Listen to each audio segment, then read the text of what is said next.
Hey folks, welcome back to another Dice Tower preview. I'm Mark, and today we're taking a look at Mint Cooperative. Mint Cooperative is brought to you by 524 Labs. It's for 1 to 4 players, ages 14 and up, and games range anywhere from 15 to 30 minutes. Welcome back to Mintopia. This go around, you are playing a superhero, trying to bring minty freshness back to the fair people of Mintopia and squash those evil villains. We have Gorillic, we have Gingivitis, and Nicotine, all villains that you're going to be dealing with.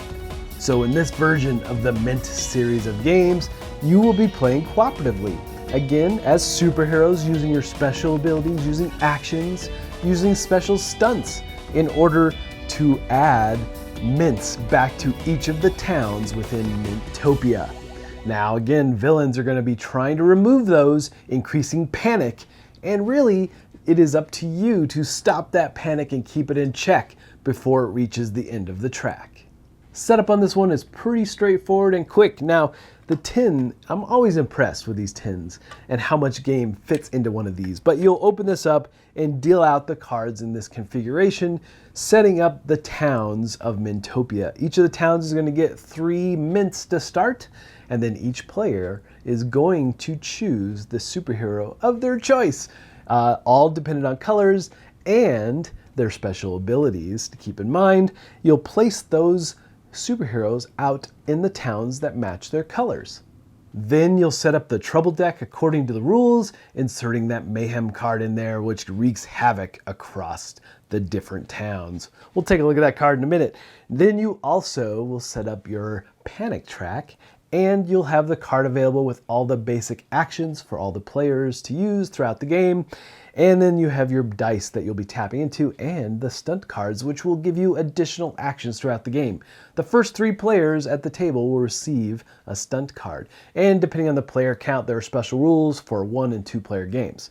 Now, you'll also pick one of the villains to go up against. And there are varying levels of difficulty with each of these villains, but your ultimate villain in the list is Gingivitis. So gameplay is very straightforward. The first thing you're gonna do is take the 4 dice and roll them. Now there's a couple things here. Each of those dice do represent the ability to activate basic actions or potentially activate a stunt card, or you might end up using your special ability of your superhero. But again, the number on the dice is going to dictate what you can do with that dice. And the first player, and each player, will choose a dice until we get down to 1, and then we'll re-roll the dice. Now, the thing you also look for is trouble. So if you roll 4 or higher, then things get crazy and you're gonna pull trouble cards. And if you pull doubles, you have double trouble, and you're gonna also pull trouble cards. And there's also ways to get triple threat by having multiples of the same dice being rolled. You know, if you have 3 4s or 3 6s, things get really bad. So triple threat indeed. Now those are dictated on the villain cards. You flip over the villain card, it kind of lays out for you what each of those are going to do when those effects come up. But really, trouble is all about flipping over this trouble card. And on the back side of the trouble card will dictate what happens. It flows down through the different city configuration, and you can see in highlighted which cities are going to be affected. And in the case of this card, 2 mints are going to be removed. Now remember, you as superheroes, you're trying to keep the cities and towns of Mintopia minty fresh. So you can't lose your different mints on each of the cities because that will result in panic from the citizens. So in this case, 2 of your cities are going to lose 2 mints each. So you have cards that will affect every town in Mintopia. Moving, in this case, 1 mint gets removed from each town. And the thing again is that this is going to raise panic potentially. If you reveal panic, you're going to up the panic level on the card, and then there's the mayhem card, which is particularly terrible because you have to survive 3 mayhem cards, and that's the trigger to win the game, is to survive those 3 mayhem cards. Now, the thing that happens when mayhem comes up, you will calculate all the hazards or the panic level on each of the cities, and you'll add them to your panic track. And when you hit 27 on the panic track, you lose the game.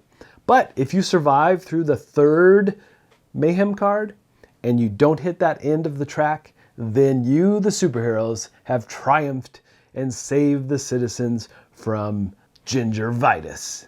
All right, so that's all the bad. All that's out of the way. Let's take a look at what you can do as heroes. Again, looking at the number on the dice that you've chosen on your turn will dictate your actions. You can activate one of the basic actions, which are going to do things like adding mints to a city, allowing you to move and add a mint, or potentially fly, which means you can move to any city in Mintopia and add mints. And really that's the key here. Or you can activate your special heroic ability of your superhero, or you might get the special ability, which is actually located on the villain card. All kinds of things can happen in those basic actions. Now, the other thing you can do is use your dice to activate your stunt card if you happen to have one. Then you'll activate that stunt card instead of using the basic actions. And really, that's kind of the essence of it. You're going to be working cooperatively at the table, using your stunts, using your heroic actions or your basic actions to add mints back to the city where the panic levels have really risen to an all-time high. So you want to keep that in balance. And again, this is a very cooperative game. It has definitely that pandemic vibe to it as you're sitting around the table discussing what to do next. And the game definitely encourages you to do that. You really should strategize and plan based on who has what stunts and what basic actions need to be taken, and really what dice have been rolled and how to deal with the different troubles that come up. It is very much a conversational game, again, packed into this tiny tin. And so as an example, on my turn, I choose the dice with a 4. And I'm going to use the basic action to fly to any city in Mintopia and then reduce the panic level by 3, which is super powerful. Now, that sets me up maybe for my next turn, next round. And in an area, maybe in a city that has really low mints and that I'm going to be adding to later. Again, the different actions here are going to do varied things. You're going to be adding mints, reducing panic. You might be using your heroic actions, which is specific to each of the heroes, or you might be using a stunt card instead. Now, it's also important to note that based on the villain that you've chosen, there might be additional setup at the beginning of the game, but everything is outlined really clearly on all the villain cards and all the different abilities and things that they have. Now, one of the things I have to mention is that these superheroes, I love the naming convention to them, and my favorite is the Citizen Cinemite. They have some very different abilities and different things for their heroic acts that they can perform.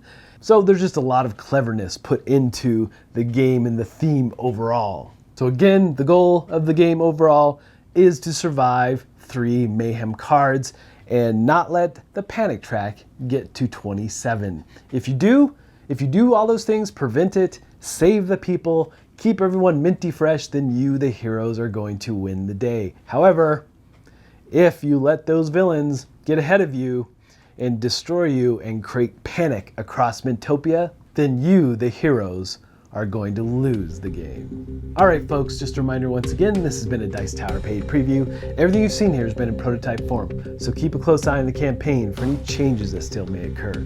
Now, with that said, I really enjoyed the theme of this one. I like the fact that it's cooperative, and the superhero theme really worked for me. And in general, these Mint series of games, they really do pack a lot of game into a tiny tin. But ultimately, folks, if this looks like something that would be of interest to you, I'm sure they'd appreciate your support. So I think that's it for me, and until next time, we'll see you at the table. Thanks so much for watching another Dice Tower video. If you enjoy our videos, subscribe to the channel for more fun, comprehensive board game coverage. Also, consider joining us at one of our events. Come to Dice Tower Retreat, a small, intimate gathering where gaming is king. Join us for Dice Tower Cruise, the largest board game cruise. Attend Dice Tower West in Las Vegas for gaming fun on the West Coast, or Dice Tower East in Orlando in sunny Florida. Dice Tower Conventions, the friendliest gaming conventions on Earth. I'm Eric Summerer, and you've been watching The Dice Tower.